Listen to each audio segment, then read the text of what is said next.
Happy Friday here on the Just Baseball Show. It is Friday, May 31st, and you got Jack McMullen, Arm Layton, and I am Peter Apple. We got a couple of topics for you, most notably the best trade chip from every Major League Baseball team that is under 500. But before that, a couple of crazy things happened over the past couple of days. David Fletcher is now a knuckleballer, and he's also under investigation for gambling with Shohei Ohtani's interpreter. I don't know. We got to break that one down. Jorge Lopez chucked his glove into the stands and then was DFA'd by the New York Mets. Got to go through that situation. I don't even know what to say about that one. Jack wants to bring up more Yankee propaganda, which I'm always down for. And then at the tail end of the Friday episode, like we do every week, hitters of the week and best games of the weekend. And it is all brought to you by BetMGM, the king of sportsbooks. All you got to do, code Just Baseball when you download and deposit. Why? First bet offer up to $1,500. Put it down on standard odds. If you win, you get your money that you won from the bet. If you lose, you get it all back in bonus bets. It's an absolute no-brainer. Code Just Baseball on BetMGM. But remember, terms and conditions apply. Must be 21 or older. Gambling problem? Call or text 1-800-GAMBLER. That was a long-winded intro. I'm tired.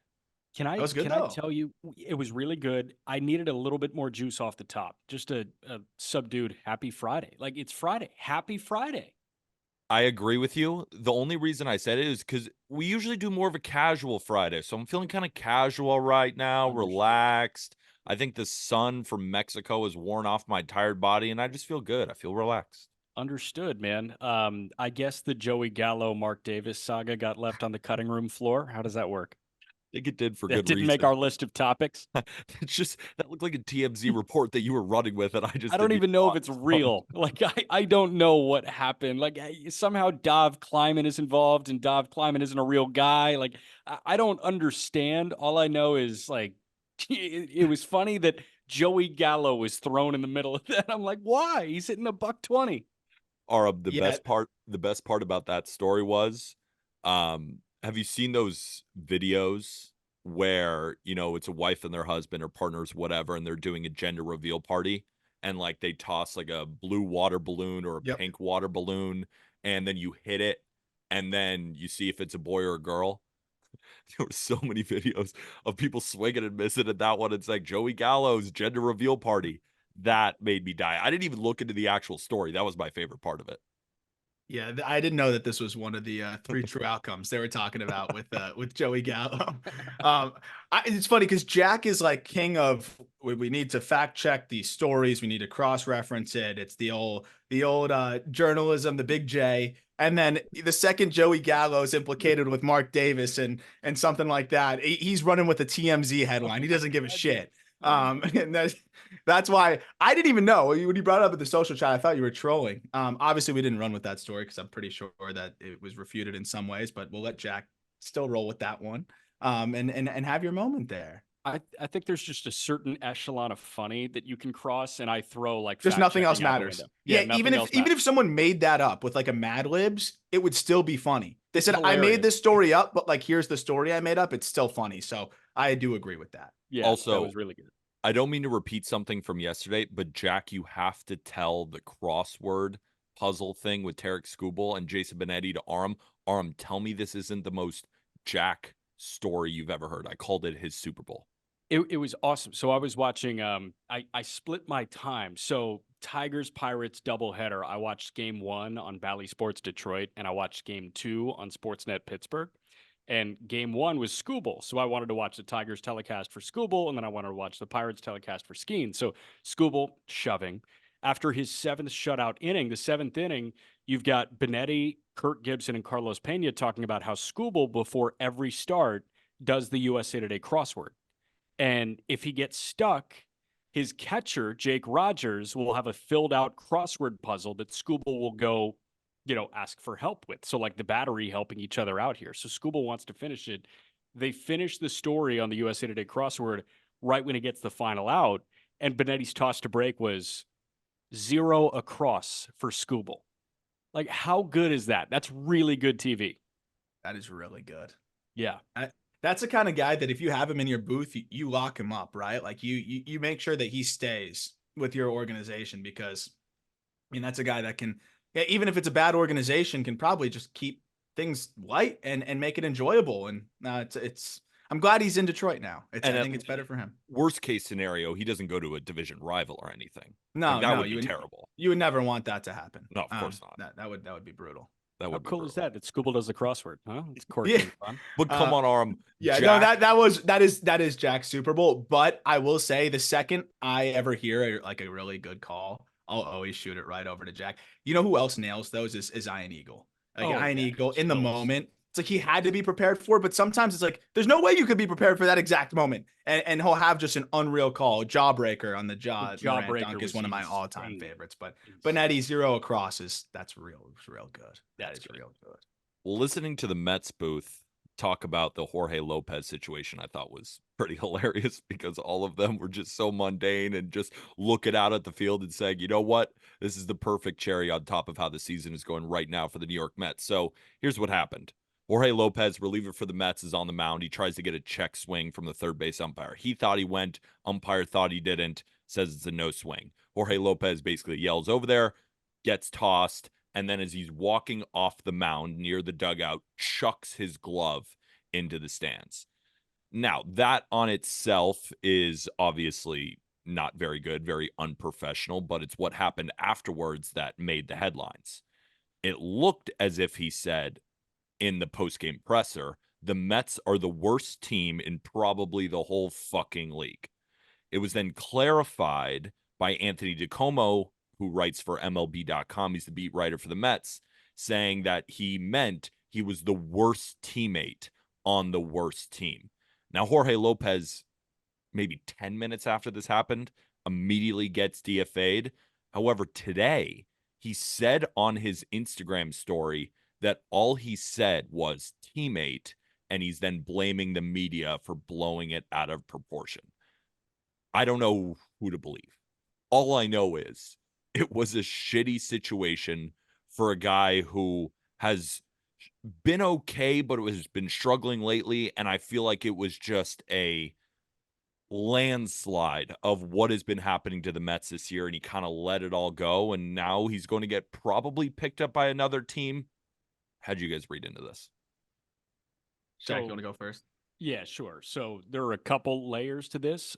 Listening very closely after I saw his Instagram story and after I, read that he was saying teammate, listening very closely, I can hear teammate.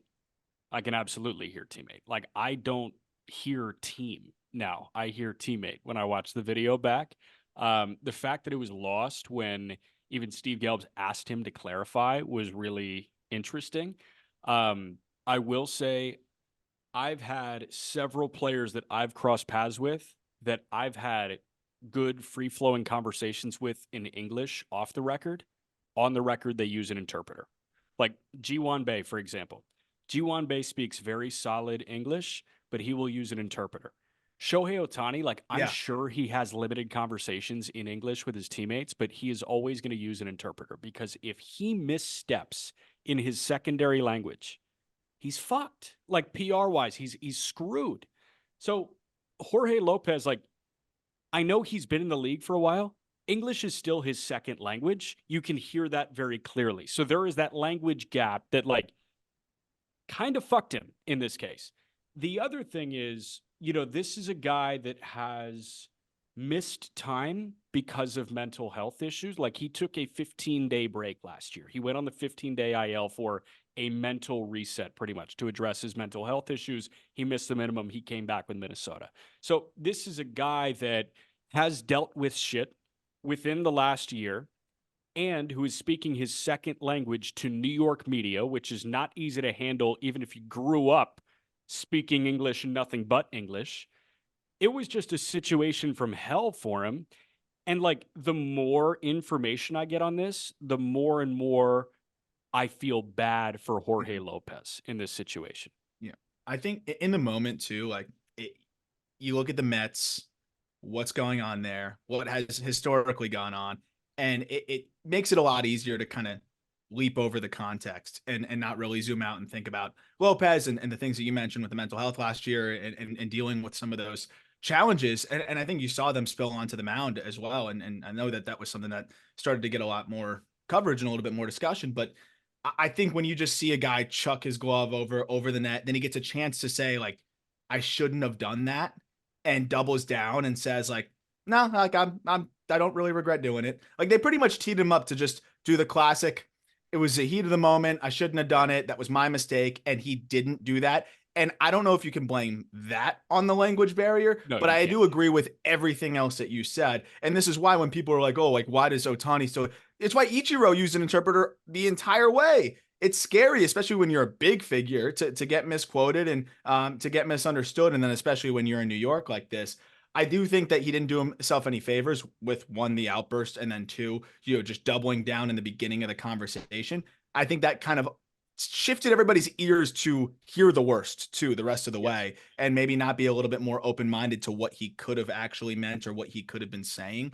But I also think there's a responsibility with the people that are actually there. And I know Steve Gelbs said, hey, I gave him a chance to clarify what he meant. But I think even just knowing, like, the language barrier, I don't even know if he may have understood the ask for clarification. He might have thought when, Steve asked him to clarify that he was asking about teammate. Like, team and teammate are pretty similar if it's your second language. So I think when you look at New York media, and specifically the Mets when they're struggling, but the Yankees too, they always want a scapegoat. You want someone that you can put their head on a stick and say, like, this is just another emblematic thing of what's going on in New York. And I think we joked about it the other week. Like, how many rock bottoms, quote unquote, are we going to hear from the Mets booth? And we got another one legitimately like 3 days later. Yeah. I do feel like they want the scapegoat, and there's so many reasons why they can go after so many different people for so many different things. I think what Lindor did is arguably just as frustrating, if not more, in a lot of different ways, and just not swinging with a 3-2 count and making it obvious that you're not, and then doubling Not down loading. on that. Yeah. Like not giving your shit on a 3-2. Correct. Yeah. Like, and you're the highest paid player on the team. Like, I do feel bad because at the end of the day, it's just a reliever who, like, had an outburst and then said something stupid. Like, I don't think or we thought said something stupid. He probably just shouldn't have said anything about being the worst teammate. But the last thing I think about too there is you talked about the mental health struggles and the fact that he actually meant to say something that was self-deprecating like that in that moment does really make me feel for him, because maybe he isn't the worst teammate and now he's feeling like he is because he can't control his emotions. And I do feel for him, the more you think about it. Yeah, I mean, I hate to be this guy, but I agree with the both of you. I think the only thing that I would add, Can I ask real quick, why do you hate being that guy? because I like differing opinions coming from different perspectives, and all I'm kind of doing is being like, yes, good job, I agree. The only thing I'll add to this is, Arm, you made a really interesting point about the beginning of when he originally says no, right? I thought that was pretty glaring, right? Maybe after what he said got, misinterpreted, but he did start it that way. And all I can think about is another really tough market to play in Philadelphia, when Alec Boehm, it had nothing to do with misinterpreting, but on the field, he said, I fucking hate this place. And then what does he do after that? He doesn't double down. He says, it was in the heat of the moment. I apologize. That wasn't me. And all I want to do is say, I'm sorry to Phillies fans. Then they're still booing him, but he gets off to a better start after that. City, surrounds himself with Alec Boehm, loves Alec Boehm, and then now he's playing some great baseball. So I do think if he just came to his senses and said, you know what, totally on me, and then has another couple good outings, I bet Mets fans would instantly forgive him and rally behind him. But instead, DFA'd, it's just a really tough situation. Last thing I'll mention too is they, the Mets have made it clear, and I don't know if it's a little bit of, I mean, they're not going to come out and say it's because of what he said, but they have come out and, a lot of different reporters have said it's very clear that they DFA'd him not because of what was said, but because of the performance and the outburst, which I could probably understand that too. You're really not pitching well, and then you throw your glove into the stands. Like, that could be enough. I feel as though he's not getting DFA'd within 30 minutes of the game ending or 20 minutes within the game ending if it weren't for the way that he was misquoted. So I do think it's a little bit misleading. And I think the Met, and I'm not trying to fault Mets beat writers or anything like that, but it is a little bit of like saving your own back too there, because okay, if you perpetuated that assertion, and said this is what he said, you don't want to feel like you contributed to that quick yank and that quick DFA. But also now in doing that, you're also protecting the team and just perpetuating what they want to perpetuate, which is, oh, it had nothing to do with what he said and whatever. How often do we see guys DFA'd within 15, 20 minutes of the game ending? We never see that. Never. So I struggle to believe that is what, how it went down. Like, oh, because of the glove, we did it immediately. Maybe. But I see it as probably Steve Cohen making a call immediately and saying, this can't fucking fly. Get him out of here. And you do what Steve Cohen says. Like, remember, this guy, like, we haven't seen this side of him that much, but Steve Cohen's cutthroat, dude. Yeah. You don't get the biggest fine in SEC history without doing some interesting things and being cutthroat. Like, he's cutthroat. That's how he's as wealthy as he is. But also, it's also why he's, I think, a little bit of a polarizing figure before he got into Major League Baseball. And the other thing is, I found it, interesting and almost informative that Jorge Lopez was saying the things he was saying during that whole thing. Like, obviously, we're hung up on one line, but so much of his quotes, both initially and for clarification, were saying, if I still work here tomorrow, I'll show up to work. That kind of thing. Like, if I'm still here tomorrow, I'll show up. If I'm still here tomorrow, like, that was the caveat every single sentence he started. Yeah. So, like, I think he knew that there was a chance that this was going to happen right away. So I really don't want to, like, direct correlation comment to DFA. I think it was tossing the glove up mixed with bad performance, and that could have been the cherry on top of the sundae, that the comment being misconstrued, but a misconstrued comment I don't think was stopping that transactional fate. It might have just expedited it a little bit. Yeah, I think so. To make a point. Yeah. Yeah, I can just remember when frickin' Trevor Bauer took that ball and just chucked it over the center field wall. On top of that, it wasn't quite like that, but it was in a similar breath. And then that was in his Cy Young season, though. You got to remember that. Like, true. Different. That's one of the weirdest things. That was before we kind of knew the whole scope of, like, the personality to that degree. That still, I think, is one of the craziest things I've ever seen. Also, are we going to talk about this blockbuster that just went down? Sean Anderson Go getting DFA'd? Yeah, Sean Anderson to the Marlins. Usuck Go getting DFA'd.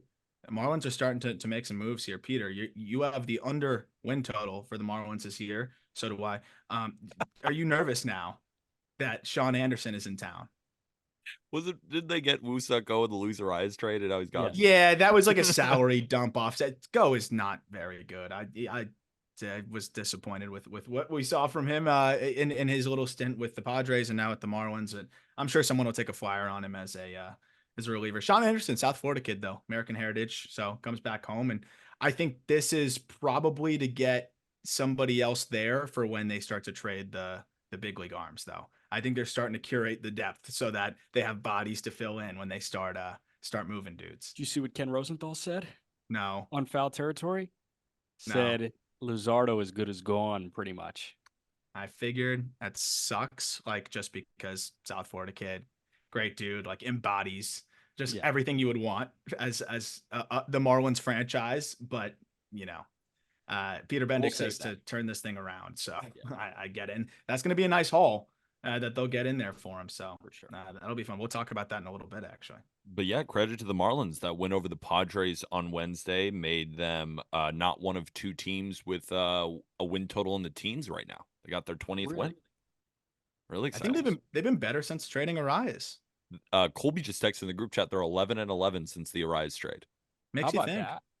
Makes you think. Was Luis Arias the problem in Miami? Next up on TMZ, the same reports that Jack was getting about freaking. All right, let's move on to just an insane story.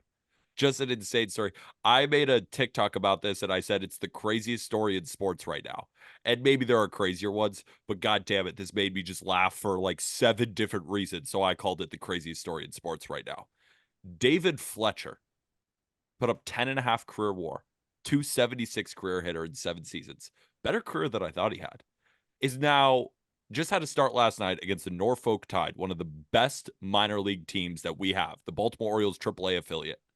Yes, you heard me correctly. Starting pitcher for the AAA affiliate for the Braves. And he's not this newfound pitcher who's like, oh, the arm has 90 miles an hour in it. Nope. 60-mile-an-hour knuckleballs. And on top of it, He is being investigated for betting on sports with the same bookmaker who took bets from Ipe Mizuhara, Shohei Ohtani's interpreter. And you'd probably think, well, he probably got crushed. Didn't he, Peter? Nope. 5 innings, 3 hits, 2 runs, 6 strikeouts against Norfolk. So, Arm, my question to you is he a top 100 guy? Yeah, does he graduate technically, or is he eligible as a Graduated. prospect? Is he back? Is he? Can you As a- just throw him? Can you throw him at 100? Just You know what? see This what is people like say. this is like Monte Harrison going to play college football for Arkansas. Like he regains his eligibility for the top 100 now that he's on the hill. I think this is So- crazier. I think this is legitimately the most insane thing I've heard this year. It is one of. I really want to talk to some folks who faced him just because like I want to see what they say. I mean, I had thought that knuckleball is like, I thought Wakefield's was thrown a little bit harder than it was, but it generally was kind of in this range, and Fletcher's kind of been in. He's averaged 64 miles an hour with the knuckleball so far. We're so, analyzing that's- David Fletcher, the pitcher, right now. Yeah, This is yeah, insane. yeah. I think median spin rate was like 142. Yeah. And the fastball, he's got to get a couple more ticks. Like when Wakefield was able to sneak it by you, it's got to be like 80. Right What now the he's like fuck is 79. What the fuck is going on here? Like, what is going on? We live in a simulation. Are you Yeah. kidding me? So I think that there's no chance he throws a single inning, obviously at the big league level. Never But say never. You know what I There, mean? he's being paid $6 million this year. And if you do like the whole, like, I'm not going to cite this properly, but there was a lot of exchanging of bad contracts through different trades that the Braves had made. And when they had gone to get Kelnick, they took on Evan White's contract, and then they dumped Evan White's contract because they needed a basically second utility guy. And wasn't it Marco Gonzalez too before they Yeah, flipped him to yeah. Pittsburgh? Like bizarre. And then they get David Fletcher. Regardless of how that all went down, they owe David Fletcher $6 million this year and $6 million next year. So you can either cut him and just let him go, or because he's really just agreeable and is more than happy to go to AAA and hang out there, he doesn't really care if he gets a shot with another big league team, it seems like. Just have him serve a role one way or another, and now it's innings eater. So like instead of decimating their staff or having to go to a different position player all the time, like they have David Fletcher who can just eat the innings when they don't want him. And then, I mean, he's still playing in the field. Like he's still hitting. It's like, I was going to say goodwill Shohei Ohtani, but that's too generous. Whatever's below that. But at the same time, like he is helping them get through games, which can be hard sometimes in the AAA season. You've seen it, Jack. So, I mean, it's fascinating. Is it dumpster diving Shohei Ohtani? Is that what this is? Or flip it on its head. Is he just a better Brendan McKay? No, because Brendan McKay is actually like Is he playing good when he's available. It's like food is he two-way stamps. guy? Shohei Ohtani. Is it a two-way guy? Is Brendan McKay a two-way guy right now? No, should not be, right? No. I think he's just pitching, but he was like good on the hill. Yeah, he's actually been. Oh, he hasn't thrown since the 30th. Yeah, he got hurt. God, what happened this time? I don't know. Yeah, Last time out, he went 5 innings, 2-run ball in Double-A, 6 Ks. Just pick up the bat, please. Guy's a big league homer under his belt. He hits nukes. Just stop pitching. Just go hit. So, Jack, if we're not going to put David Fletcher in the top 100, do we now drop Jackson Holiday because he struck out against David Fletcher? That's the most, like, the story keeps getting crazier. Everything we said, but then he faced Norfolk with the best minor league lineup. And he had a great start. He gave up 3 hits to them and struck out Jackson Holiday and struck out 6 of them. So do we drop Jackson Holiday? Do we change our outlook on him? So from a fantasy baseball perspective, I know that we want to, focus a little bit more over to fantasy. I actually recently, I was stashing Holiday. I dropped Holiday and I picked up Fletcher, and I'm waiting for pitcher, qualifications, pitcher eligibility. He just has to throw I think 10 major league innings, and then I can start using him in fantasy. So we're good. So I will say people did Holiday dirty because there was 6 strikeouts in that. Yeah, and that's the one we've seen. And he had 2 hits off of Fletcher. Like he got done so dirty. I do feel for Holiday, who, by the way, has been swinging it much better. It normally wouldn't matter at all. Like if he was mashing, and didn't have the struggles at the big league level, it'd be like, whoa, he struck out the top prospect in baseball. But now it just became like a rallying cry for people to be like, oh my gosh, Holiday is cooked. I'm like, he had 2 other hits against him, and everybody else was getting pieced up too. Like it just was one of those. Like, but yeah, it's baseball is the gift that keeps giving. And that's why I love it. It's just, you never know what the hell is going to happen and what we're going to find, especially in the minor leagues. Yeah, didn't he strike out Connor Norby also? Struck out 6 guys. I mean, I'll look right now as to like who in particular he struck out, but also only 1 walk is pretty impressive. Yeah, Nick very impressive. Maton was a casualty. Taron Vavra, Errol Robinson, Jackson Holiday, not helping my case here. Taron Vavra again, and then Connor Norby. Yeah. There you Norby go. committed? That was the most insane story in sports right now. Jack, you said you wanted to bring something about the Yankees rotation. And Aram, on the last show, he wanted to come and bring something about Aaron Judge. It's not me. You cannot blame me for the propaganda. I'm just going to sit here and listen to Jack shower my team with glory. I've got Yankee fever right now, and I want to propose something that I think is often proposed, rarely executed, but I think this is the perfect opportunity to do it. I think the New York Yankees should expand to a 6-man rotation when Garrett Cole comes back. And I'm sure that was a layup for you guys, but so much of what I'm reading and what I'm hearing on podcasts that I'll turn on and talk radio that I'll turn on if I'm, somewhere like listening in the New York market, because like I am that sicko, I'll turn on like AM Drive and other markets just to hear what they're talking about. And with every heel start, with every Schmidt start, it's like, oh, who's going to leave when Cole comes back? Who's going to leave when Cole comes back? Don't have anybody leave. And I'm going to lay out my reasoning right now. The New York Yankees are one of 2 teams in Major League Baseball with a starter ERA under 3. They are a point back of Philly. So Philly has a 2.68 starter ERA. The Yankees have a 2.69 starter ERA. Third best is Baltimore with a 3.03 starter ERA. So those 2 are clear of the pack. And individually, Nestor Cortez, 12 starts, a 3.3 ERA. You're not moving him. Carlos Rodon, 11 starts, a sub-3 ERA. You're not moving him. Stroman, 11 starts, a 2.76. You're not moving him. Schmidt, 11 starts, a 2.52. Heel, 11 starts. He's one of 5 or 6 guys in Major League Baseball among qualified starters with an ERA under 2. Let's appreciate Luis Heel for a moment. Yes. His line in May, 38 and 2/3 innings, 14 hits, 3 earned runs. He's got an ERA of 0.70. Opponents are hitting 109 against him in the month of May. Luis Heel, game log wise, 6 1/3, 2 hits, no runs. 6 innings, 1 hit, 1 run. 6 innings, 3 hits, no runs. 6 innings, 5 hits. He sucked against the White Sox. 1 run, 14 Ks. 6 1/3, 1 hit, no runs. 8 innings, 2 hits, 1 run. This guy's throwing like the best pitcher in baseball this month. You're right. Now we go piece by piece again. Let's do Cole it. is back. He's coming off of elbow issues. Don't you want that guy to get extra rest? What's our argument with Carlos Rodon? We beg for that guy to get extra rest. You got to manage Luis Heel's innings? Let's get him extra rest. Nestor Cortez, his health has been finicky. Let's get him extra rest. Who am I missing? Clark Schmidt, Marcus Stroman. Schmidt, fucking get him extra rest. Who cares? Stroman, like this guy's on the other side of 30, and we've seen him deal with injuries over the last couple years. Last year. Get him extra rest. Like everybody needs a day more rest here. If you can save 2 starts per guy, 3 starts per guy as we near the back 20 starts of the season, just freaking do it. Like there's never been an easier layup for me than the Yankees going with a 6-man rotation when Garrett Cole returns. I totally agree. They have 6 aces. Now, Aram, you say something nice about the Yankees. This is awesome. Actually, I'm gonna give it a little bit of a different. I had it there for a second. We had it. This was going to be my Super Bowl. I agree, and I think that that's what they should do. And I think we had talked a little bit about that, even just from the idea. I think when you brought it up, like, what the hell do they do when Cole comes back? And I'm glad, Jack. Like, I think you lay it out perfectly. Like, that's exactly what they should do. But Luis Gil's already at 63 innings, dude. And remember, this guy's coming off a TJ, and he's never thrown more than 96 innings in a season.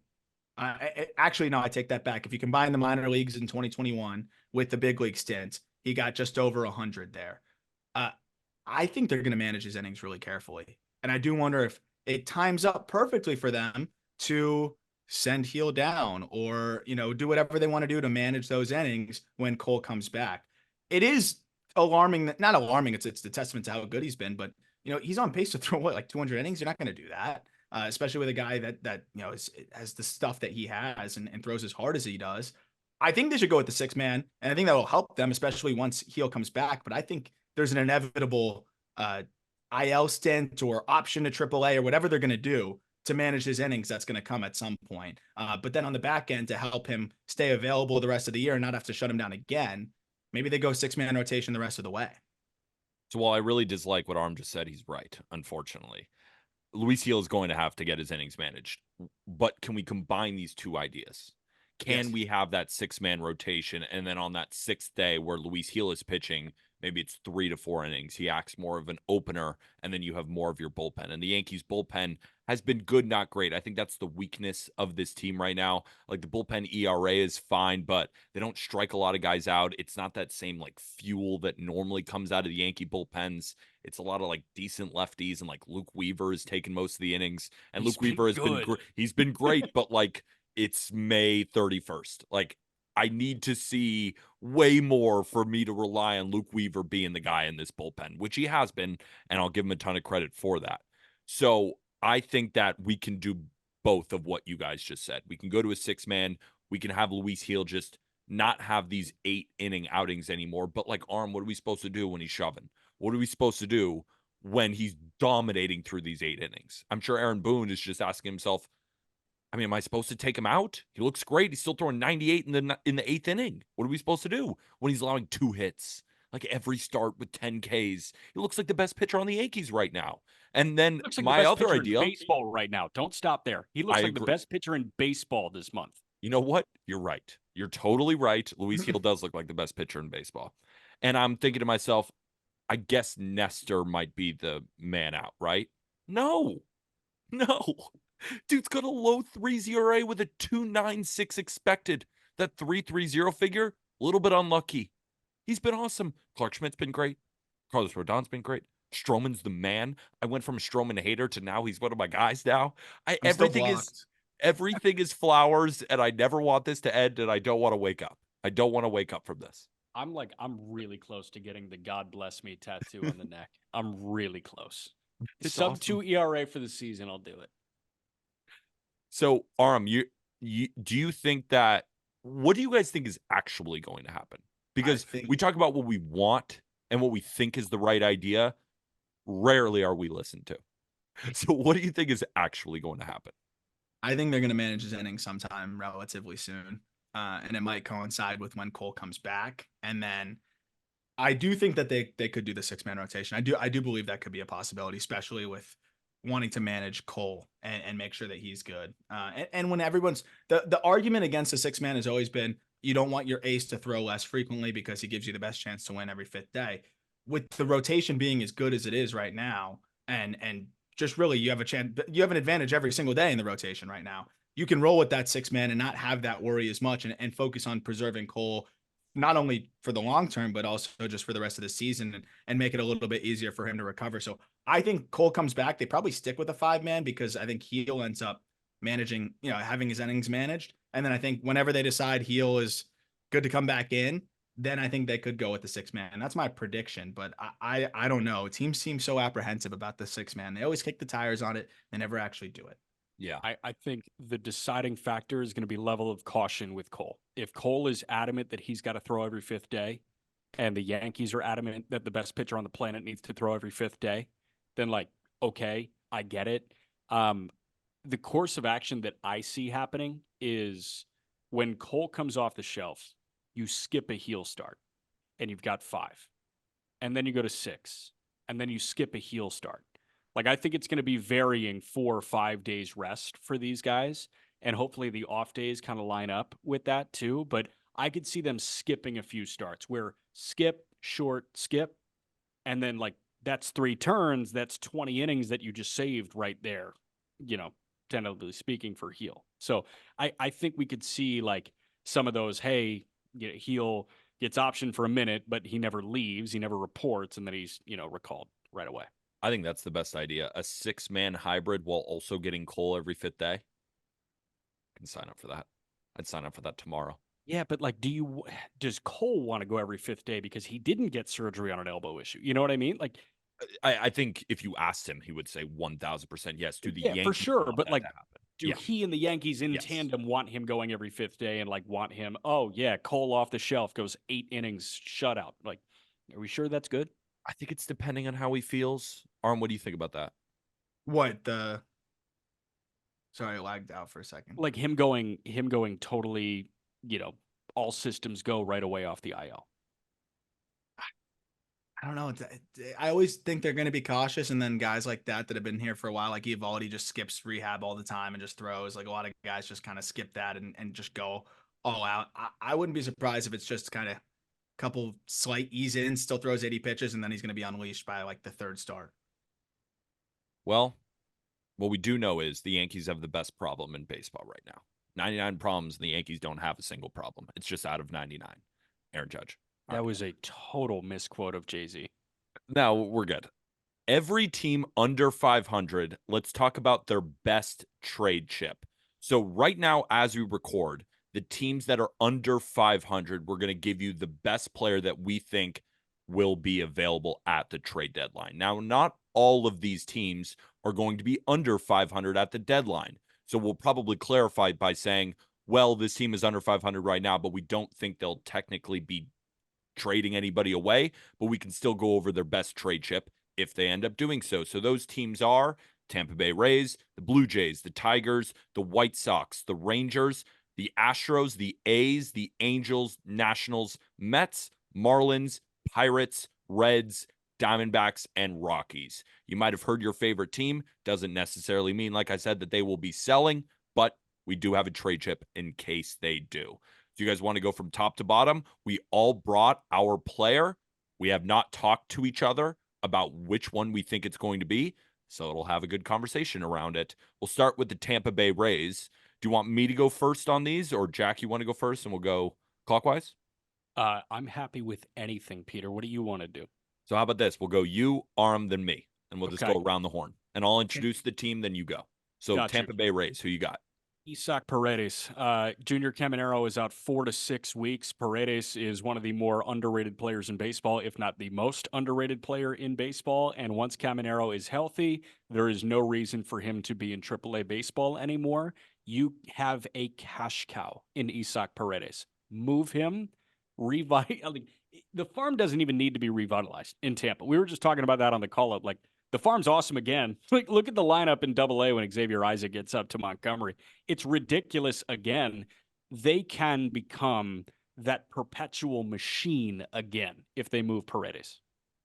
Yeah, it's Paredes, I think, and I don't think it's particularly close in terms of really what anybody else could bring in return wise. I think when it comes to when the Rays like to cash in too, seems like if they're not performing at the deadline here, this could be the perfect spot. Was it 3 more years of control after this one? I think so. So, I mean, that's kind of peak value there for him. And there's going to be a lot of teams. There's a lot of good teams that could use an upgrade at the hot corner. And I think a team that trades for him could easily extend him, right after that with the leverage against him with 3 years of control after this one. They can get an absolute king's ransom. I think if the Rays are not performing, and it seems like there's a chance that the season could slip away, I still believe in them, but it could happen very easily. He might be the best trade chip on the market, period. If you really think about what other teams are going to be selling and control and performance and track record and what they're doing, what he's doing right now, I don't know if there'll be a better player on the market, period. The clean sweep with Isaac Paredes. I just wanted to also mention that I was looking at Zach Eflin's contract, and I kind of forgot that the Rays tend to do this, and then they automatically trade him once he gets to a certain point. So Zach Eflin signed a 3-year, $40 million deal. And in the first 2 years, he makes 11, and then in the third year, he makes 18. The latest Tampa Bay Ray to get traded was Tyler Glasnow with a similar style contract, where the last year is far more expensive than the first couple. When he gets that last year, it almost doesn't matter where the Rays are in the playoff race. They end up trading those guys. And Zach Eflin, I wanted to bring him up as well. 4.11 ERA, not ideal, not what we saw last year, but the underlying metrics all look good. And I still think that he's a very solid pitcher. So Isaac Paredes is my answer as well. But Zach Eflin, if he is on the market this deadline, he might not be. It might not be until next year. But if he is right now, he's going to be a welcomed addition to any clubhouse. All right, let's move on to the Toronto Blue Jays. I think it's another obvious answer. Jack, you got the floor. I don't know, man. I need you guys to break a tie for me. I'm torn between Bichette and Gosman. I think that they are very close to a teardown retool. I don't think that they move Vladimir Guerrero Jr.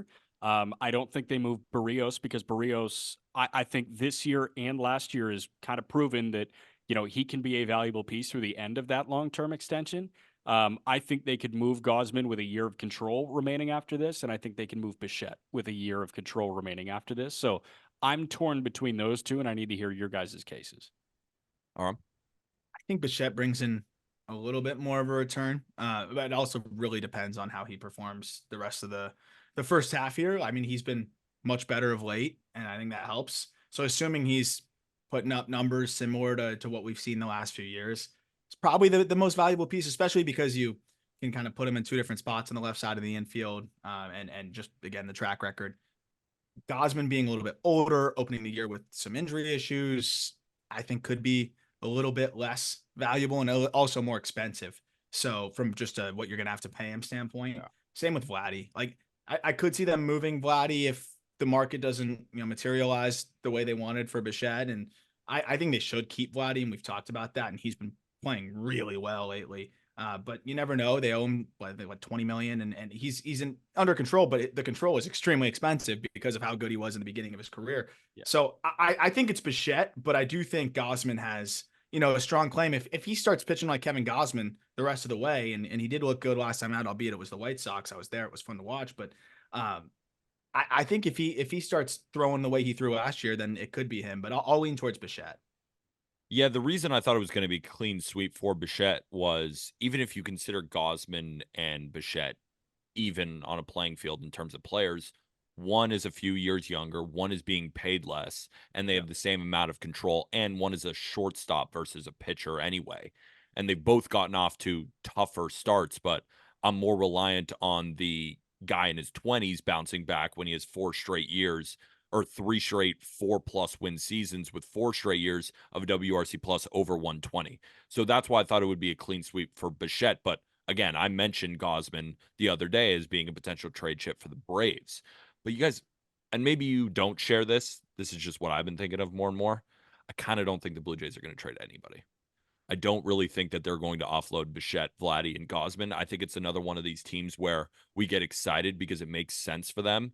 And, it fills airtime because these are a lot of great players. And maybe they do end up trading them. I just feel like the Blue Jays won't be out of it enough to consider trading their big time pieces when they can rationalize and say, well, we legitimately were in the playoffs last year.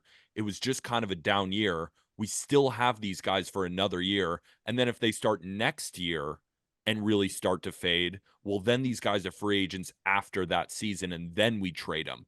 That's just kind of how I've been feeling lately, because it's like, I think the Blue Jays are another one of these teams that's prideful. And, for a decent reason, they've been good over the years. I just don't think they're going to trade any of these guys. Maybe they do. I hope they do. It'd be more fun, make the league more fun, but I don't think they're going to. It'd stink if they didn't. What do you guys think? Do you guys think they're going to? I mean, it makes sense to do so, but I think they're going to move they one. will? I think they're going to move one of the three. Huh. And you think it's Bichette? Who do you think is more likely? I think Bichette is most likely. Okay. Yeah. Especially because they could move a Bichette, replenish the farm, and then they've got 2 contingency plans to Bichette with both Addison Barger and Aurelvis Martinez, who have both been amazing in AAA. So you don't have to fully tear it down. You can restructure slightly. And I think they should tear it down, to be honest. But if they want to be prideful and still gear up for next year, you're going to have Kiermaier off the books. You're going to have Turner off the books, right? Or is Turner a 2-year deal? No, 1 year. It has to be a 1-year deal, right? 1 year. 1 year. You'll have Turner off the books. Not IKF, though. No, another year with IKF. Deal. That was a good contract. 2-year deal. I could see them just moving Bichette, but I think he's also the most likely to go too. All right, let's talk Detroit Tigers. I didn't even realize they were under 500, but they are, unfortunately. 1 game under 500. It's another team that I think is going to do one of those restructuring where they sell off some veterans or maybe some bullpen arms, but don't do a full rebuild by any means. But they do have a pitcher who I'm going to talk about, and I assume that's your answer, Jack? Yes. And who is it? Aram, who is it? Jack Flaherty. Yes. 1 year, $14 million. He's been so good. He's been so good with the Tigers. But I wonder, is it a Comerica thing? I don't think he's got any home road splits that we have to worry about. 81 punchies in 61 innings is That's not a Comerica thing. That's a Not a that's pitching Comerica thing. Should we move on? Is that it? Like that's the clear answer. Is there anybody else like a Mark Canna? I think I do would be like on the Canna. block. Yeah, me too. Yeah, Canna will be a nice addition for a lot of different teams, but what Flaherty's going to bring you. I mean, we saw a bad Flaherty bring in like a not bad return last year. I think, you know, a healthy Flaherty performing at this level, even on a rental, is going to get them a nice return. Wait, what was bad Flaherty's return? Was it Drew Rom? It was Drew Rom who's hurt. He's actually out for the season. And One more. Oh, is it Adam Kloffenstein? Yeah, that sounds right. It's not the best return, actually. Cardinals fans, I'm sorry. All right, let's go to Cesar Prieto as well. Oh, Cesar Prieto, Prieto, Zach Showalter, and Drew Rom. That makes it, Prieto makes it a Okay. decent return. It's okay. Chicago White Sox. Should be a clean sweep. Jack, Yes. who are we trading from your team? Lou Bob's going to Seattle, and the package, I don't know. Yeah, Jack let that on a string yesterday. Arm, we were talking about Lou Bob potentially going. He's like, I think he's going to go to Seattle, and I said, who do you think? What's it going to cost? And he goes, I don't know, and he just moves on. So yeah, it's Lou. Do you think Bob they for trade sure. him? Or I do think they so. wait? Or do they wait until he's performing? And I think it depends. Like if he comes back and he's not playing well and you know gets banged up again, maybe not. But let's assume he comes back and performs. Then I think he's got to be good as gone, right? Like there's no point in waiting another year. No. Why there's no delay? point.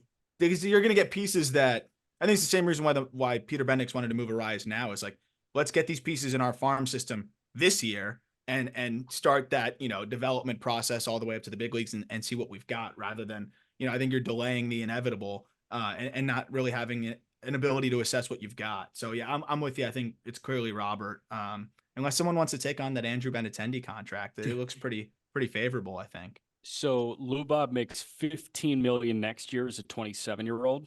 Then club option for 20, club option for 20, 27, 28, 29.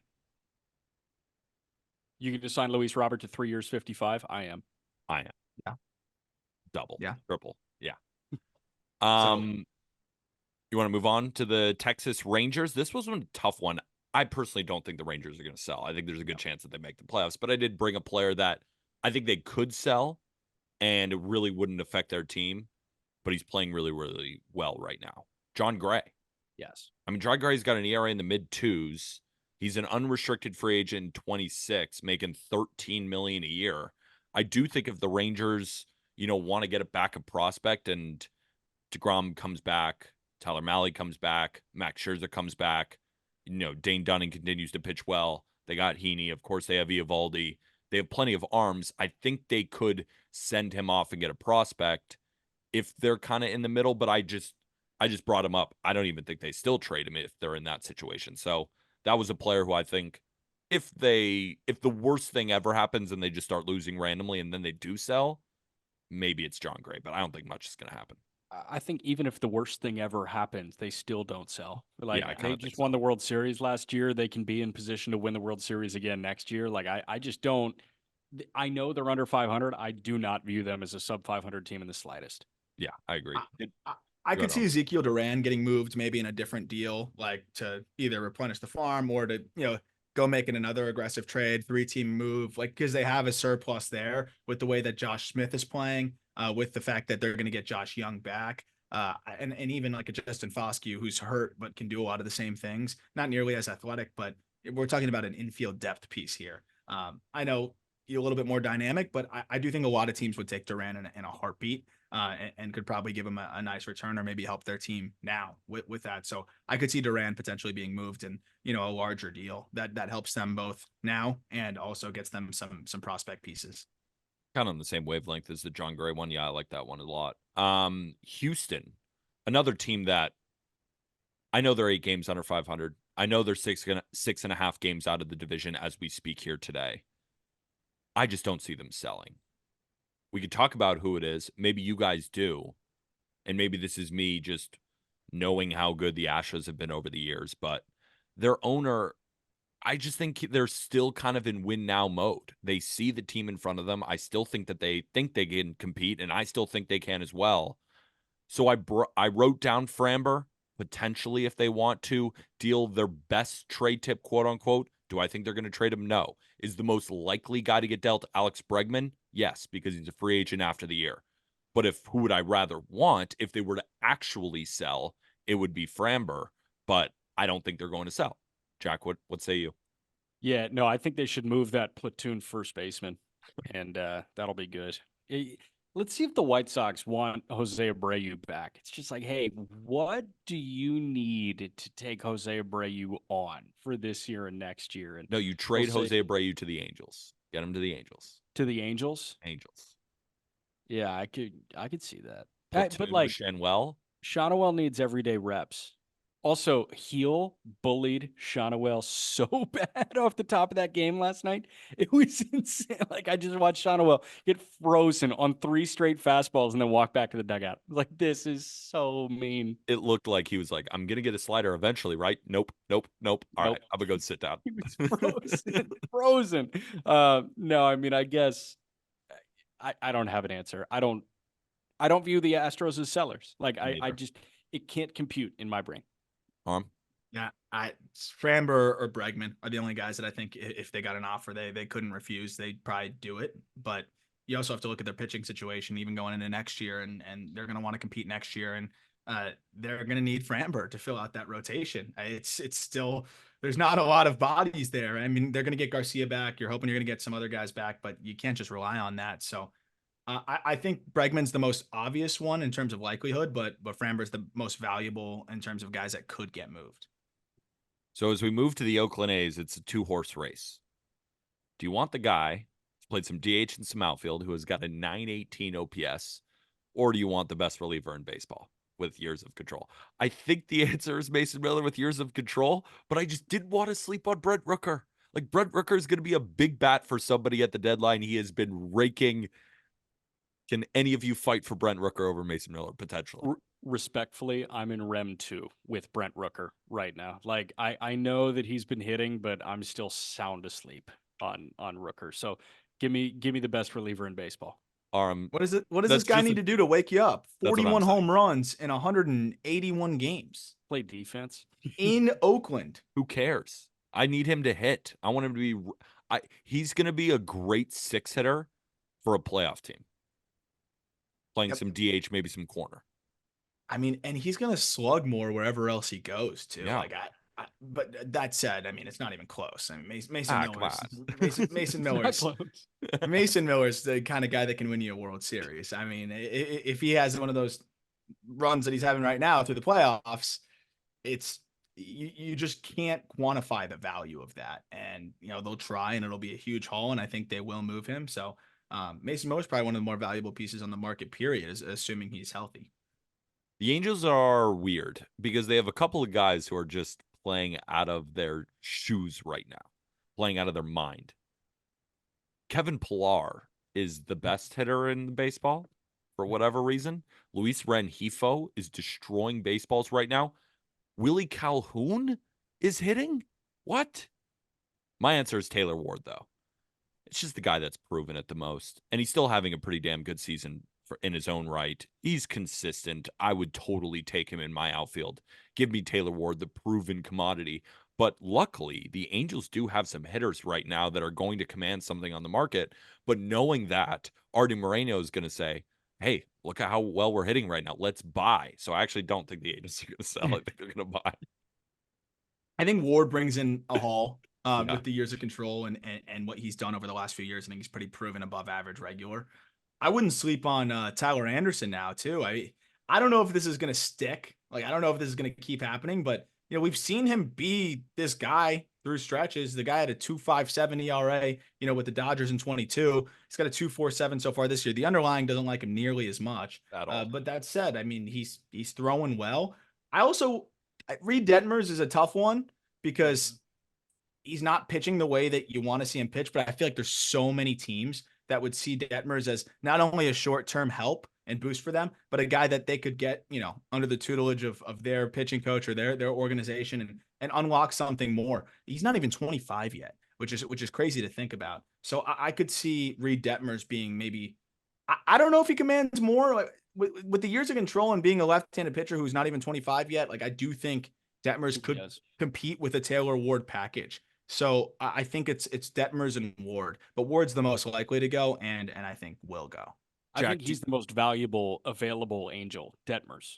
Sorry to cut you off, Peter. Like I think available. I don't even think Detmers is available. Like I think if Perry Manassian had the opportunity to write down 5 names that cannot be moved, and Trout has to be one of them, I think it's Neto. I think it's for better or worse, Shonowell, Ohapi, and I think it's Detmers. Like I think those are the 4. So like that, I kind of clump him in there, and it's like, hey, that's your opportunity to win in the next 4 years or so. Shout out Hunter Strickland. He's been throwing well. Shout out Estevez. I think Estevez can be one of the better relievers moved at the deadline, but I'm with you guys on Taylor Ward. Yeah. To Jack's point, I just like the Angels only have so much. Yeah. They really trade Detmers. They should. Yeah. Well, they should do a lot of things and they don't. All right, let's move to the Washington Nationals. It's kind of a fun team to look at who they could deal. I thought about Jesse Winker. I think he's going to be an impactful bat for somebody, but the league's on notice. Trevor Williams is a dog. He's a dog. And he's been pitching to an ERA below 3. And the Nationals were sneaky. He's on a 2-year deal. $6 million this year, 7 the next. So you even got a year of control. Look at those Wizards over there in Washington. NBA. Jack, I think the answer is Trevor Williams, correct? Yeah, the answer is Trevor Williams. Shout out Ildemaro Vargas. But no, I mean, Williams is the right guy. I am infatuated with Hunter Harvey, and I think Harvey is going to get a bigger return than Kyle Finnegan if you look at them like, kind of in a vacuum and grade those returns. I think that Harvey is actually more valuable. I think the setup guy is more valuable than the closer. But I do think Trevor Williams, because he's a starting pitcher, because he's been such a good starting pitcher this year, he's the most valuable piece. You with us? Yeah, and especially because you have some history of Trevor Williams being a really effective arm, and I think people can buy into the fact that maybe he's rediscovered that. Whether he has or hasn't remains to be seen, but you can kind of push that a little bit more than just, oh, this is a 32-year-old, just having this wild stretch that he's never really had in his career. The one other thing totally unrelated that I wanted to bring up, can we acknowledge the fact that the Nationals are operating with a 25-man active roster? And I think it's the weirdest thing of all time. Like, they have Nazem Nunez on the team. Oh, and he has 7 plate appearances. They selected him in the Rule 5 draft, so they have to stash him there. So they're just stashing him on the big league roster to just pinch run and occasionally, like, late game defensive replacement. He has 7 plate appearances, and he's been on the roster since opening day. That's the wild. Like, I get doing that for, like, remember when the Tigers, but the Tigers played him, though. Akil Baddoo, when they picked him in the Rule 5, and he was nowhere near big league ready, and they threw him out there because you could see what he could be. Doing this with a guy whose ceiling is utility guy, and then they're just using him as, like, a utility guy that doesn't even play. Weirdest thing ever. I love Nas, but, like, weird. I wish they would just play him more. Just, what do you have to lose? Just roll him out there. I guess that's their plan in the second half once they move Nick Senzel for the franchise altering package. But for now, it's they're just stashing a guy and not playing him. It's bizarre, but keep collecting those checks, Nas. I'm happy for him. 0 for 5 with 2 Ks. I would absolutely be 0 for 5 with 2 Ks 2 months into the season for what, $750,000. Hell yeah. Take that every day. Sounds awesome. New York Mets should be a clean sweep. Jack? Peter Alonso. Arm? Yep. That's a no-brainer. So the question is, Jorge Lopez. Question is, do they? Do you? I even had a thought before we pressed the record button when I knew we were going to do this, saying, do you think that Jorge Lopez thing was the final straw for Steve Cohen being like, you know what? This season is just not going to happen. We are going to trade Pete Alonso. We are going to trade everybody. We're DFAing Jorge Lopez immediately. Like, I can't watch this team anymore. That's what it feels like listening to the booth for the Mets. That's what it feels like when you go to Mets games. Like, these fans aren't even truly into it. And it's not their fault. I mean, look at the product on the field. Ask yourself, would you be a fan of this right now? I think that could have been the final straw. Now, this is pure speculation, just my brain thinking. I think they're going to trade everybody at this point, and I think Pete Alonso's at the top of the list. He should be. Yeah, I don't see anyone that's more valuable than Pete that they're going to move. Obviously, Lindor's not going. Severino, I think, will get them a nice return with the way he's throwing. But at the same time, it's a 1-year deal, so you don't have much control to leverage there. I think it's clear cut, Pete Alonso, and I don't know if anybody else really compares. Nimmo would be a value, even though he's not playing great, would be a valuable piece if he wasn't signed to. It's not a bad contract, but it's not a contract that makes him more valuable. Yeah. No one just wants to sign up to inherit several years at a decently high price when he's already 31. So I think it clearly is Pete Alonso, and I do think he gets moved. Jack, you think he gets moved too? Yeah, I think so. I mean, listen, if we went into this season with them telling us that this was going to be a bad year, like, listen, it's been bad at this point, but you got to trade Pete Alonso if you're telling us that it's going to be a bad year. Move on to the Miami Marlins. Easiest one of the bunch. Avisail Garcia is battling in AAA right now, or high A, or wherever. And I think if he just gets in the right situation, he could go bonkers, maybe even an 80 WRC plus or above. I'm going with Jesus Luzardo, like the only guy worth watching on the Marlins right now. Just, Jazz has been good. Brian Daly Marlins are pitching right now, dude. Yeah, they are pitching right now. Braxton Garrett had another good start. It's fun to watch him pitch. Yeah. That's about it. Jazz has been swinging it.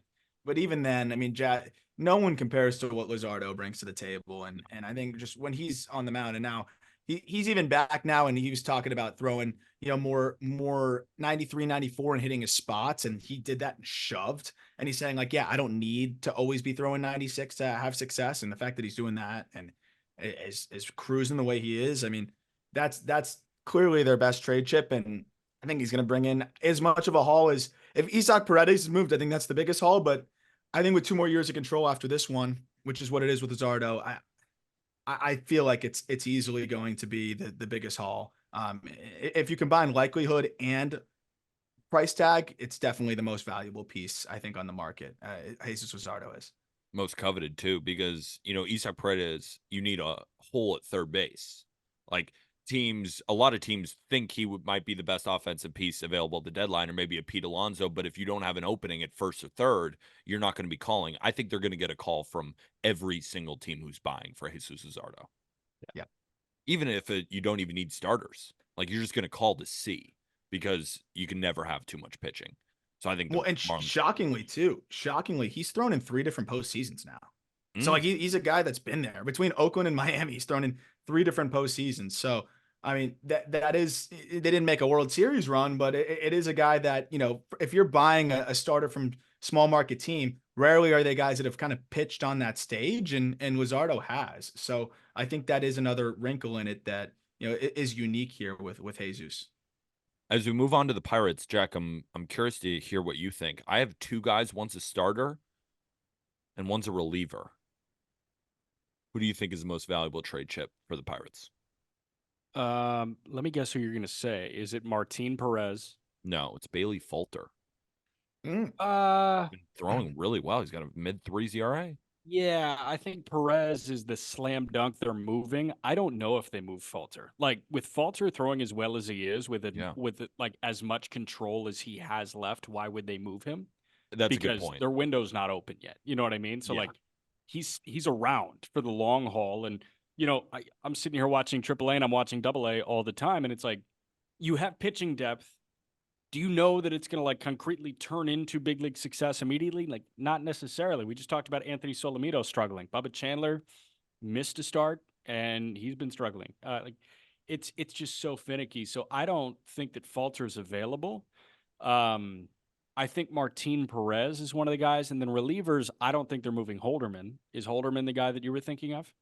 Do they move Bednar? And I don't even know what would be the offer. I don't know if the Pirates, I mean, if you're the Pirates, why would you now move Bednar, who's got a mid-sixes ERA?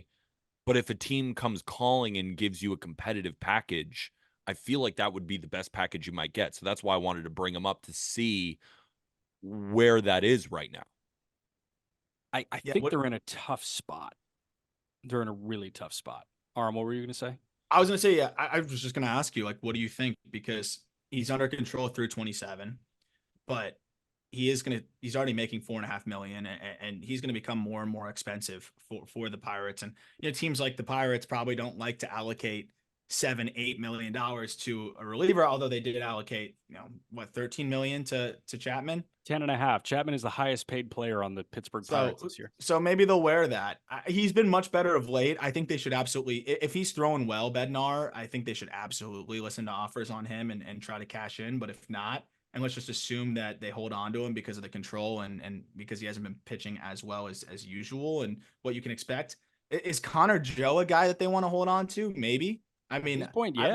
With the control, with the control, I don't see why you cash in on him. So they don't really have a ton of trade pieces. I feel like I think it's pretty slim.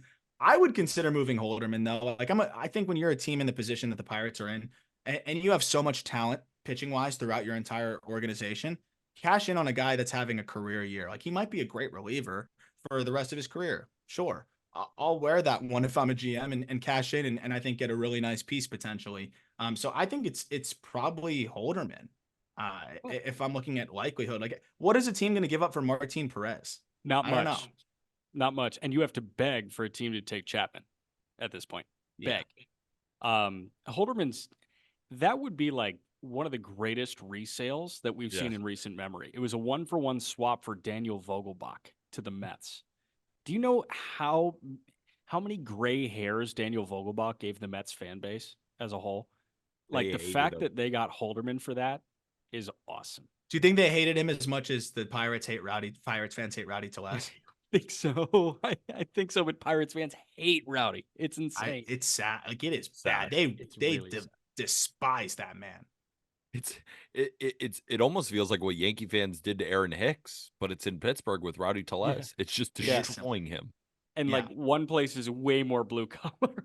So like they have no problem just being like, this guy sucks. I think it's funny. Cincinnati Reds, kind of similar to the Astros. I don't think they're going to sell. Now, the Reds are not similar to the Astros, but what I'm saying is a team who is, 7-8 games under 500. Maybe I'm off here. I don't think the Reds are going to sell anybody. I think if they do sell, it's going to be more of a restructuring. And I was thinking potentially could they move Tyler Stevenson? But then I thought they don't really have much catching depth. It's probably going to be the guy they keep. I'm looking at the rotation. You're not trading really any of those guys. Like maybe you trade Montes, but yeah, probably Montes. I guess. But I feel like maybe I don't know what the package would then be for Montes right now when he's struggling. So it might just make sense to keep him and go for it.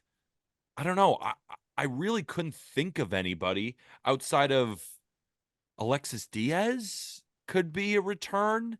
If you feel like you have enough bullpen arms and you get a competitive offer for your closer, that could be an option. But I just wrote down 2 question marks and then Diaz and then another question mark and then Tyler Stevenson. That was what I wrote down. I wrote down Diaz question mark. Yeah, okay. I mean, we're the same thing. Do you guys think they sell? I don't think so. No, I think just maybe a reliever piece here or there, as like you Buck mentioned. Farmer, Sam Moll, like one of them goes. Yeah. Buck Farmer's been their guy, though. Like, they can't trade Buck. Yeah, I think they cash in on like a guy like that that's just having a crazy year. Maybe a Nick Martinez. I think he's a really underrated arm that, kind of could be like that Lorenzen type for somebody. I know that Lorenzen ended up not really playing much at all, but it got him Hao-Yu Lee, in Detroit. So I think Martinez could end up being a guy that gets moved. And I'm trying to remember exactly what that contract is, but I know it's pretty favorable. I feel like I don't think teams will be very worried. Or he's only under control this year and then a player option for 25. So unless he's holding you hostage and plays terribly, I think it's a pretty easy contract to take on. Next up is the Arizona Diamondbacks, another team that I don't see selling. This team was in the World Series last year, and they're a few games under 500. Now, will they make the playoffs?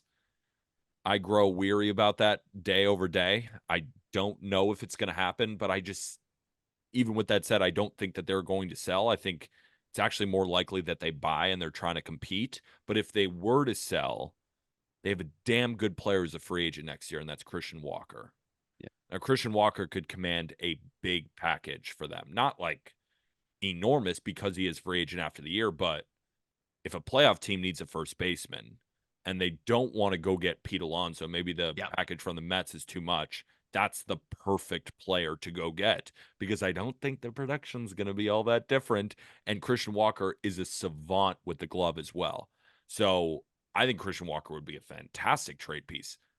That said, I don't think the Diamondbacks are going to sell. I agree with you. I could see them moving Ryan Thompson. Like that's kind of it. And Ryan Thompson has been awesome in that bullpen. But like, I don't think they hit the point this year where it's like, okay, you know what? Time to move Christian Walker and like, let's put the tribute video together. You know what I don't think they hit tribute video era. Yeah, I don't think so either. Especially because he's going to get paid decent. You know, I'd imagine, I mean, he's 33. You think he gets more than $50 million in the open market? Yeah, I bet he gets 3 for 60. Oh, yeah. If he gets that, they get a really good comp pick. So, I mean, I think at that point, unless somebody offers you, a top 100 guy and then 2 top 15 guys in an average system, you'd almost just rather ride it out and take the comp pick and go from there.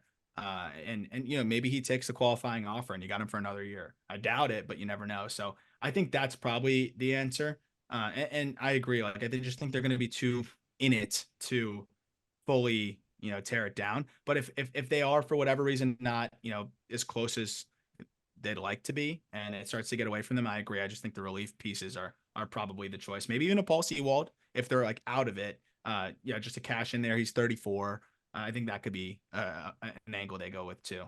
Yeah. Last but certainly not least, Rocktober. Probably not selling because there's a chance they win the World Series. But if they do, they have a lot of horses. Most notably, Cal Quantrill. Probably net them, I don't know, the entire Norfolk Tide. The Soto package, probably. The Soto package. No, more. That's pretty disrespectful to Cal. Please, Arm. A little disrespectful. On a serious note, I do think Cal's at the top. And I also think that if they want to, they could trade Austin Gomber. And Austin Gomber, I think, would actually net them a pretty good return. And they could also deal Ryan McMahon as well, who's playing well at third base. The thing is, like, do I want to trade for a Colorado Rockies hitter? Or would I rather trade for the pitcher who's doing really well and has to pitch on the moon? I think I'd rather take the pitcher. And I don't think that the Rockies are going to trade Gomber because I think they finally found somebody who can actually pitch at their stadium. And I don't think they're going to do the same with Cal either because they need as many pitchers as possible that can actually pitch there. And both of those guys have proven that they're able to do so. So that's why I land on Ryan McMahon being the guy who I think would be on the top of their list of guys who they want to trade away. What do you guys think? We talked about that actually on the last step or a couple episodes ago, and we kind of settled on, like, if it weren't for the contract, I think he's the biggest no-brainer because of the defensive value that he brings too. But because of his contract, it might be tough to move him, I feel like. So I don't know who's going to take that on, but I do think Elias Diaz is good as gone.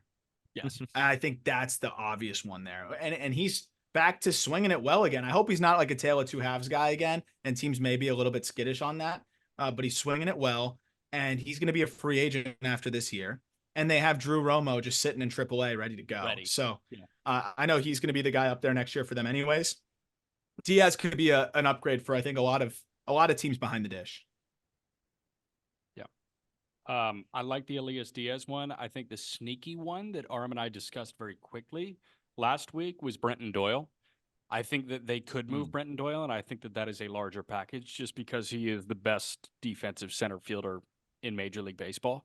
And there's like minimal offensive value there, and he could create space for a Beck to play every day at this point. So I don't know, like that's the one that I think could make sense if it wasn't one of the slam dunk Elias Diaz types. There we go. So that was the best trade target from every team under 500. Let us know in the YouTube comments below if we missed any players that you think will be on the move, or if we mention any players that you think there is no way your favorite team trades. Time for players of the week. Gentlemen, I got the top 5 here. It's an absolute loaded top 5, but then the top 10 is hilarious. So who wants first guess? Jack, hands raised. First guess. Corey Seager. Corey Seager is your number 1 hitter of the week by a freaking mile. No hitter in Major League Baseball this week had a WRC plus over 300, except for Corey Seager, who is at 354. Oh. He walked as much as he struck out. 6 home runs. He's got 8 home runs in his last 8 games.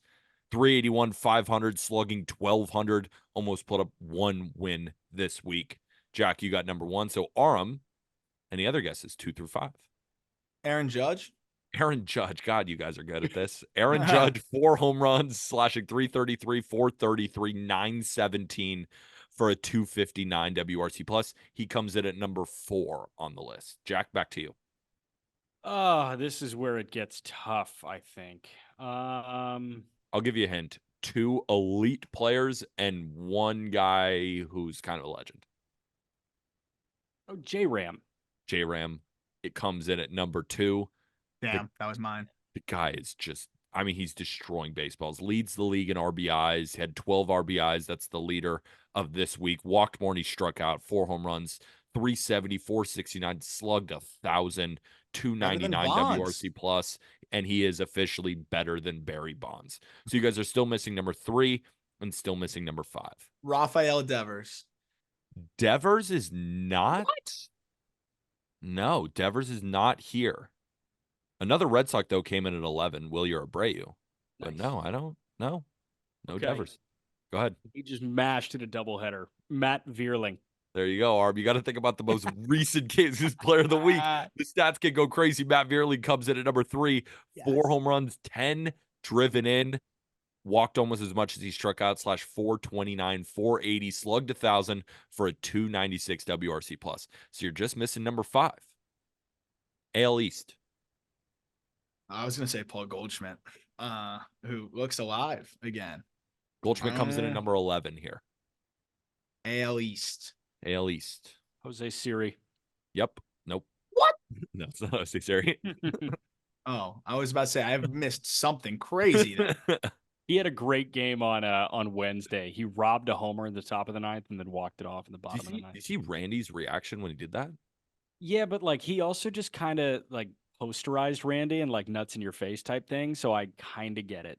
Nah, I don't get it. I thought you'd be hyped for your guy. No, but I see what you're saying. I don't know. I thought it was weird, but that's for another time. Aram, do you have the number 5 guess? Remember, AL East.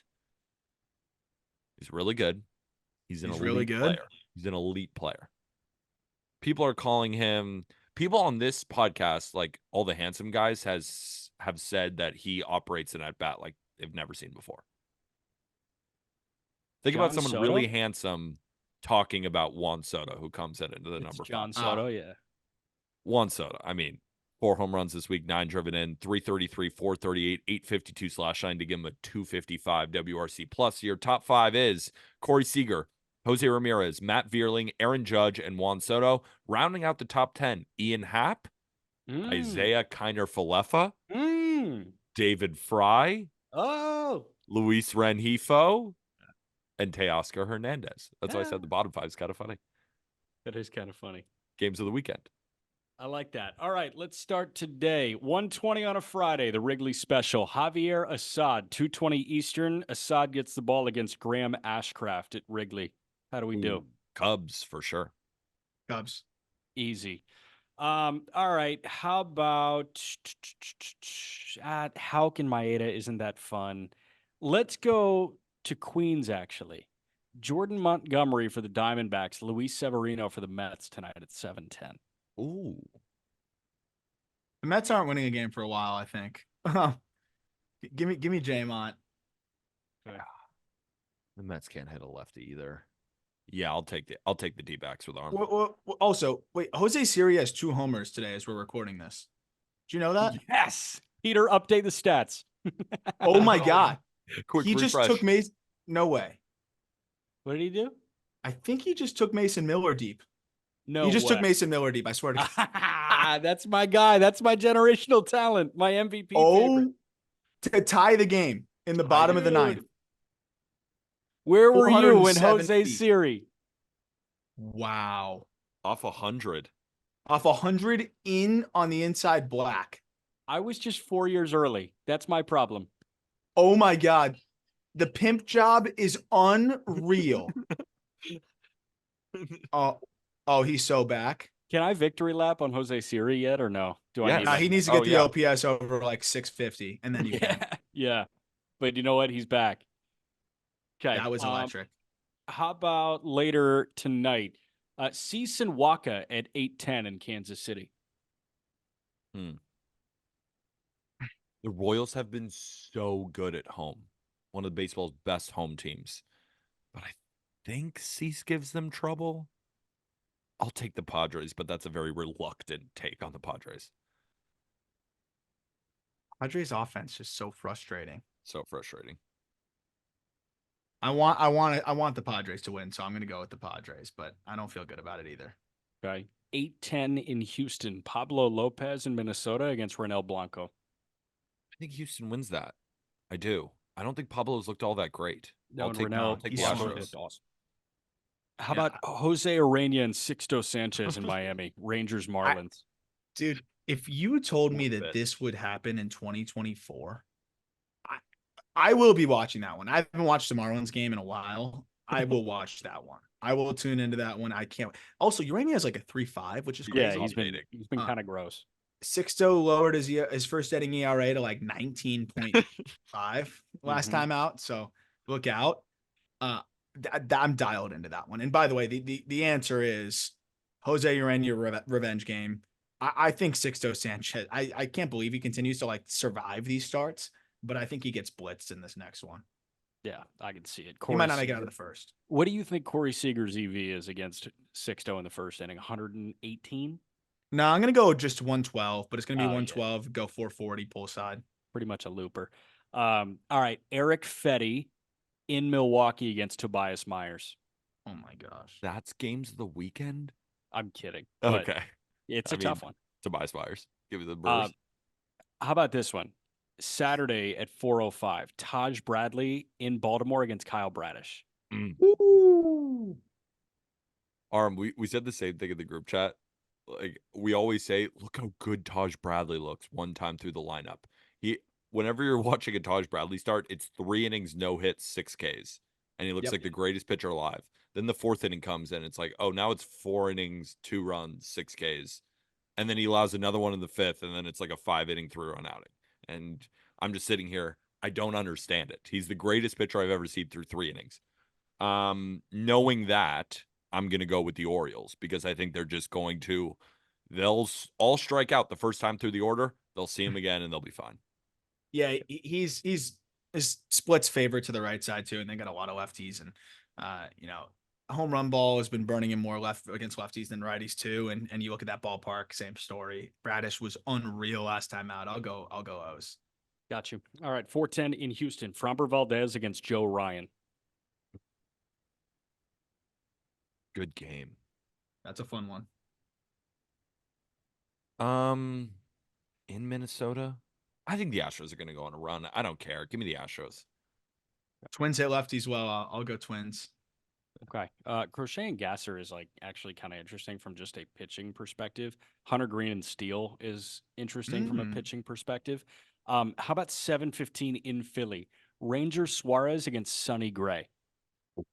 Well, never fade Ranger. Never fade Ranger. Phillies.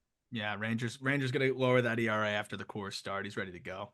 How about this one? 2 $300 million pitchers at 10:10 in LA on Saturday. Yoshinobu Yamamoto against Cal Quantrill in the Rockies. Rockies.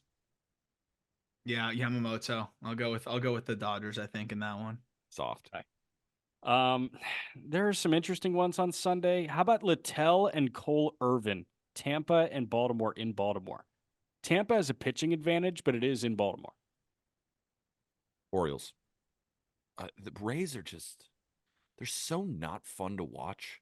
Like, they're one of the most boring teams to turn on the TV. Like, I'm almost never watching Rays games these days. They're so boring. Yeah, they need to call up Caminero. but now he's hurt, obviously. So that part stinks. I'll go Rays. Littell's been throwing the ball pretty well. I think they grab one.